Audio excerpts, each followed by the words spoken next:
राहुलजी, असली नकली शिवसेना इथपासून सुरू झालेले आरोप आहेत. आता बाळासाहेबांची नकली संतान इथपर्यंत पोहोचले. अनिल देसाईंसोबत तुमची जी लढत होणार आहे ती आव्हानात्मक वाटते तुम्हाला?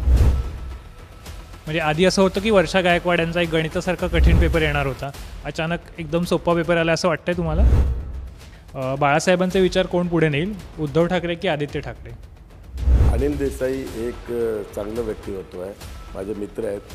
त्यांना उद्धव साहेबांनी त्यांची राजकीय कारकीर्द खराब करण्याकरता या ठिकाणी पाठवलेलं आहे. दक्षिणमध्ये लोकसभा मतदारसंघ हा काय कोणाची प्रॉपर्टी नाही. हा सोपा पेपर कधीच सोपा नसतो, कारण त्याचं प्रिपरेशन तयारी करायची असते.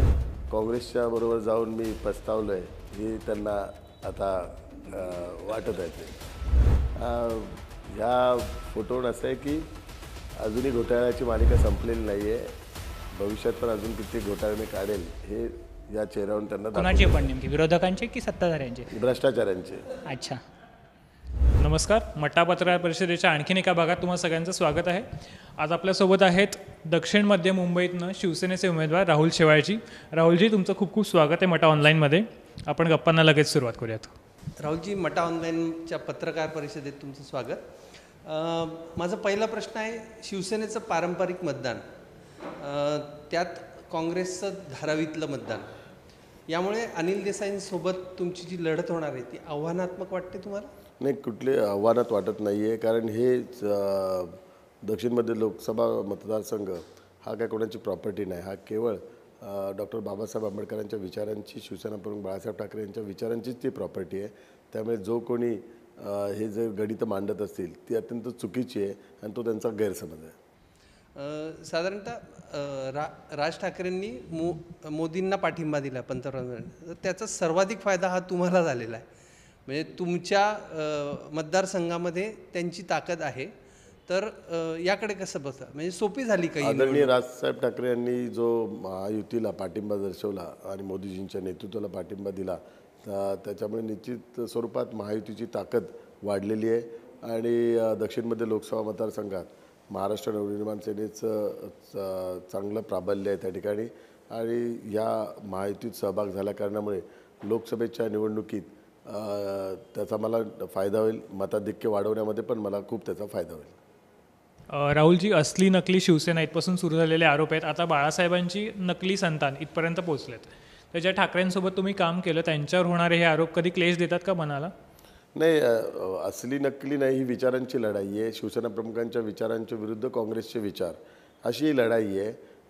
त्याच्याबद्दल कोणी काही व्यक्त जरी केलं तरी आम्ही शिवसेना प्रमुखांच्या विचारांना पुढे घेऊन चाललेलो आहे.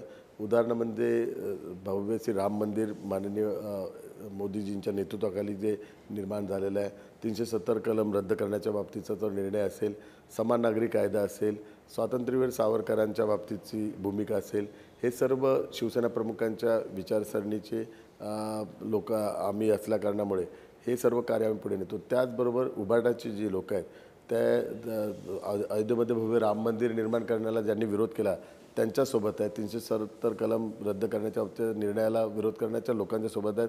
स्वातंत्र्यवीर सावरकरांचा वारंवार अपमान करणाऱ्या लोकांच्या सोबत ते आहेत.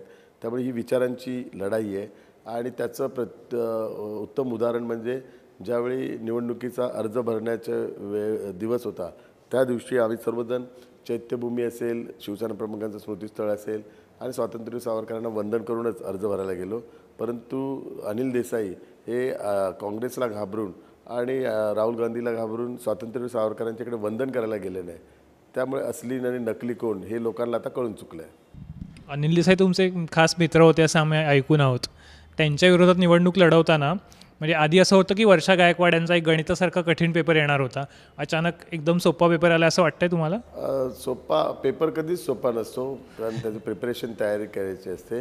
आणि समोरच्यावर आपलं भवितव्य कधीच अवलंबून नसतं. समोर उमेदवार कोणी असेल, परंतु आपण जर काम केलं असेल, आपल्याला पूर्ण विश्वास असेल आणि लोकांचा पाठिंबा असेल, तर समोरच्या उमेदवार कोणी असेल त्याने काही फरक पडत नाही. भाजपचे जे कोणी शीर्षस्थ नेते मंडळी आहेत, नरेंद्र मोदी, अमित शहा, सातत्यानं प्रचारात मुस्लिम आरक्षणाचा मुद्दा उपस्थित करत आहेत. तुमच्या मतदारसंघातली मुस्लिम मतांची संख्या लक्षात घेतली तर ती लक्षणीय आहे.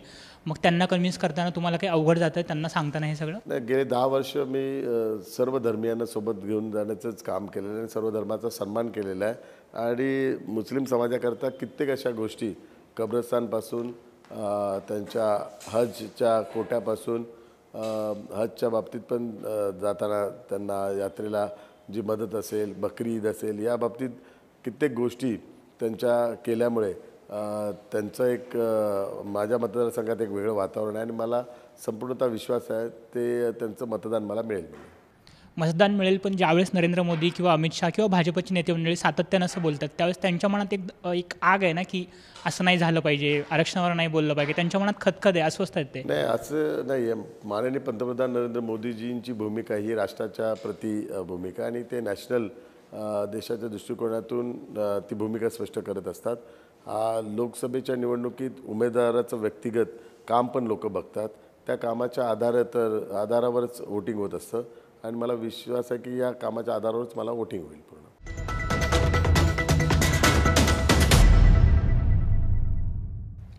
या मुलाखतीत आपण पुढच्या राऊंडकडे वळूयात. आम्ही काही फोटो दाखवतो, त्यांच्याबद्दल आपल्या काही भावना 1-2 वाक्यात व्यक्त करा. पहिला फोटो आहे पंतप्रधान नरेंद्र मोदी यांचा. मोदीजींचा देशाला प्रतिनिधित्व करून आणि जो कॉन्फिडन्स आहे पुन्हा 2024च्या निवडणुकीचा, तो कॉन्फिडन्स त्यांच्या चेहऱ्यातून दिसून येतो. दुसरा फोटो आहे मुख्यमंत्री एकनाथ शिंदे. महाराष्ट्राला पुढे नेण्याचा आणि शिवसेना प्रमुखांच्या वारसाला पुढे नेण्याचा आत्मविश्वास त्यांच्या चेहऱ्यावर दिसून येतो. तिसरा फोटो आहे तुमचे पहिले तिसरा शिवसेना फोटो आहे की या काँग्रेसच्या बरोबर जाऊन मी पस्तावलो आहे हे त्यांना आता वाटत आहे ते. चौथा फोटो आहे ज्यांनी तुमच्यावर आरोप केले ते किरीट सोमय्या. ह्या फोटोवर असं आहे की अजूनही घोटाळ्याची मालिका संपलेली नाही आहे, भविष्यात पण अजून किती घोटाळे मी काढेल हे या चेहऱ्यावरून त्यांना कोणाचे पण नेमके, विरोधकांचे की सत्ताधाऱ्यांचे? भ्रष्टाचारांचे. अच्छा. पाचवा फोटो आहे प्रियंका चतुर्वेदी. मला पुढच्या वेळी राज्यसभेवर जाता येणार नाही ही चिंता त्यांच्या मनामध्ये आहे. अच्छा. आणि सहावा फोटो तुमच्या मातोश्री. आईची आठवण खूप येते कारण ह्या निवडणुकीमध्ये आईच्या कारण प्रत्येक निवडणुकीत आई सोबत होती, यावेळी आई सोबत नाही, तिची उणीव भासते. वरून कुठून ना कुठून तरी ती माझ्या पाठीशी असेल आणि या निवडणुकीत मला आशीर्वाद देईल. तर आईने संघर्ष खूप केलेला आहे, संघर्षातूनच आम्ही सर्व निर्माण झालेलो. कारण धारावीचा माझा जन्म आहे आणि धारावीतल्या छोट्या खोलीत आमच्या तिघांचं शिक्षण पूर्ण करून तिघांना इंजिनियर असेल, डॉक्टर असेल हे बनवण्याचं कार्य आणि आम्हाला घडवण्याचं कार्य तिच्या हातातून घडलेलं पूर्ण.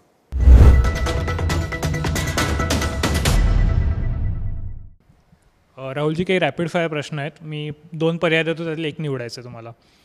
कुठला उमेदवार तुम्हाला अधिक आव्हानात्मक वाटतो, अनिल देसाई की वर्षा गायकवाड? कोणीच नाही. कोणीच नाही. यापैकी नाही. महायुतीत कोणाच्या सहभागाने अधिक आनंद झाला, अजित पवार की राज ठाकरे? राज ठाकरे. एकनाथ शिंदेंच्या शिवसेनेचा राजकीय विरोधक कोण आहे, ठाकरेंची शिवसेना की काँग्रेस राष्ट्रवादी? काँग्रेसची शिवसेना. बाळासाहेबांचे विचार कोण पुढे नेईल, उद्धव ठाकरे की आदित्य ठाकरे? दोघेही नाही. मग कोण? एकनाथ शिंदे. अच्छा. मागच्या वेळेस यामिनीताई आल्या होत्या, त्यांनी पण तेच उत्तर दिलं. म्हणजे तुमच्या पूर्ण ह्याच्याबद्दल एक वाक्यता आहे. एक वाक्य तर जे आहे फॅक्ट आहे.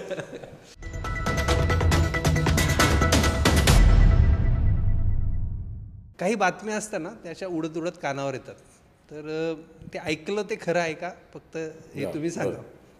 थोडक्यात जरी सांगितलं नाही. वर्षा गायकवाड यांना उमेदवारी दिली नाही यामुळे राहुल शेवाळे खूप खुश आहे? नाही, असं काही नाही, मी माझ्या कार्यावर खुश आहे. उद्धव ठाकरेंचे सर्वात जवळचे असलेले राहुल शेवाळे उद्धव ठाकरेंना सांगूनच शिंदे गटामध्ये गेलेत. माननीय उद्धव साहेबांना सांगूनच मी शिंदे साहेबांबरोबर गेलेलो आहे आणि ही भूमिका प्रसारमाध्यमासमोर मी जाहीर पण केलेली आहे. यावेळी पुन्हा खासदार झाला तर केंद्रात मंत्रिपदाची संधी आहे, ऐकलं ते खरं आहे का? नाही, तसं काही नाही आहे. मला लोकांची सेवा करण्याची संधी आणि मोदीजींच्या नेतृत्वाखाली काम करण्याची संधी मिळेल याच्यात मला आनंद आहे. म्हणजे शिंदे गटामध्ये तुम्ही सिनियर आहात, सगळं आहे, 2 टर्मचा अनुभव आहे, त्यामुळे मग याचं उत्तर मी देऊ शकत नाही. ज्या गोष्टी माझ्या हातात नाही त्याचं उत्तर मी देऊ शकत नाही. राहुल शेवाळे दबावाच्या राजकारणातून शिंदे गटात गेले. माझ्यावर कोणी दबाव टाकला नाही, भविष्यात कोणी टाकणार पण नाही आणि मी कधी दबावाखाली काम करत पण नाही. समोर एक मित्र आहे अनिल देसाई, त्यांच्याशी लढताना जर असं मनात दुःख वाटतं. निश्चित स्वरूपात दुःख वाटतं की अनिल देसाई एक चांगलं व्यक्तिमत्व आहे, माझे मित्र आहेत. त्यांना उद्धव साहेबांनी त्यांची राजकीय कारकीर्द खराब करण्याकरता या ठिकाणी पाठवलेलं आहे. खऱ्या अर्थाने त्यांना पुन्हा एकदा राज्यसभेवर संधी द्यायला पाहिजे होती, परंतु राज्यसभेवर संधी न देताना त्यांना त्यांचं पॉलिटिकल करिअर संपवण्याकरता या ठिकाणी काहीतरी षडयंत्र रचून त्यांना या ठिकाणी पाठवलेलं आहे. शिंदेंची शिवसेना ही जुनी शिवसेना राहिली नाही आहे, ती भाजपमय झाल्यामुळे ती अधिक स्ट्रक्चर्ड झाली आहे. शिंदेंची शिवसेना हे शिंदेसाहेब मुख्य नेते आहेत, पण ती शिवसेना बाळासाहेबांची शिवसेना आहे, बाळासाहेबांच्या विचारांची शिवसेना आहे. त्यामुळे ती कधीच चेंज होऊ शकत नाही. बाळासाहेबांचे विचार चेंज होऊ शकत नाही आणि बाळासाहेबांची शिवसेना चेंज होऊ शकत नाही. शिंदेसाहेब हे आम्ही मुख्य नेते त्याकरता निवडलेले आहेत, परंतु शिवसेना ही बाळासाहेबांची आहे.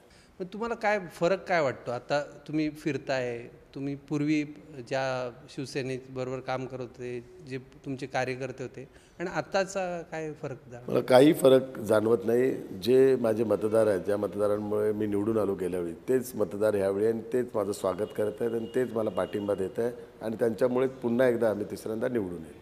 तुम्ही म्हणालात अनिल देसाईंना राज्यसभेवर संधी मिळायला हवी होती, पण तुम्ही सगळेजण घेऊन पळालेला आहात. मग आकड्यांचं गणित कसं जुळवलं असतं? त्यांना उमेदवारी मिळाली असती, तुम्ही पाठिंबा दिला असतात का? आकड्यांचं गणित हे महाविकास आघाडीने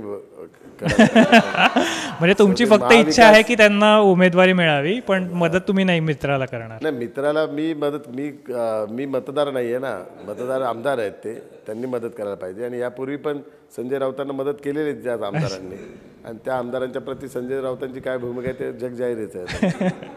तर हे होते राहुल शेवाळे. राहुलजी, तुम्ही आत्ता व्यस्त वेळापत्रकात आम्हाला वेळ दिलात, आमच्या प्रश्नांना मनमोकळी उत्तरं दिलीत, त्याबद्दल खूप खूप धन्यवाद आणि तुम्हाला निवडणुकांसाठी खूप शुभेच्छा. धन्यवाद.